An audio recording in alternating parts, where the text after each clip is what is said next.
স্বাধীনতা যুদ্ধ হয়েছে 1971 সালে।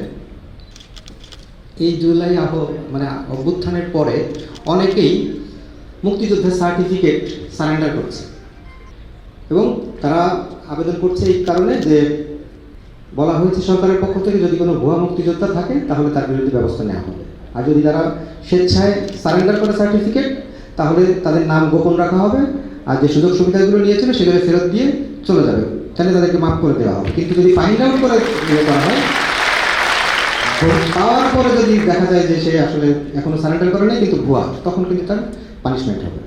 সুতরাং খেয়াল করেন 2025 আর সেটা হয়েছিল 1971, তার মানে 54 বছর পরেও এই রকমের প্রবলেম কিন্তু এখনো রয়ে গেছে।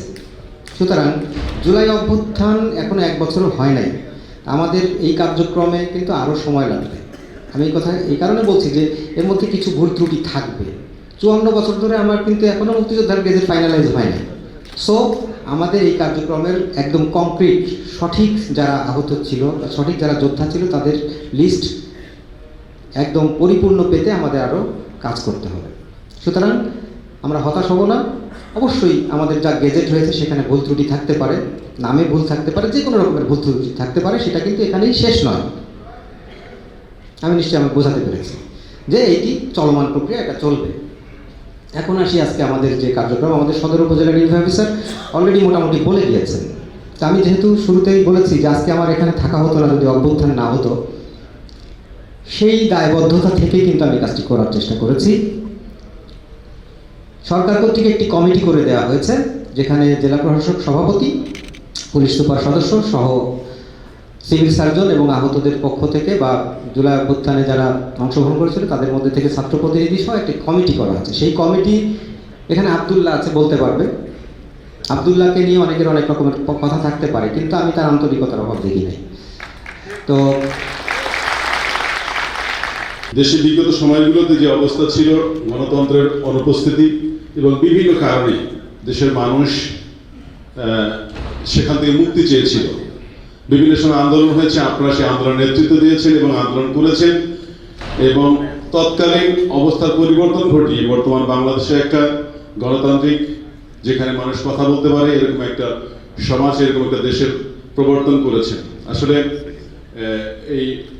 এই যে পরিবর্তনটা আপনারা করতে পেরেছেন এবং এখানে যে আপনারা নেতৃত্ব দিয়েছেন, পার্টিসিপেশন ছিল, যেখানে আমাদের জীবনকে তুচ্ছ জ্ঞান করেছেন, অনেকে শহীদ হয়েছেন, অনেকে গুরুতর আহত হয়েছেন, অনেকে বিভিন্নভাবে আহত হয়েছেন এবং অনেকে হয়তো বাড়িঘর ছাড়তে হয়েছিল বিভিন্ন কারণে।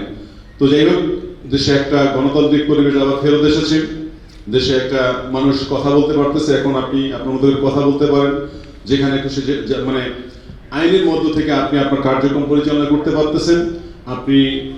আমরা অনেকটা অকুতোভয়ভাবে, অর্থাৎ আমরা নিরপেক্ষভাবে আমরা আইন প্রয়োগ করতে পারতেছি, আমাদের উপর তেমন কোনো প্রেশার নেই।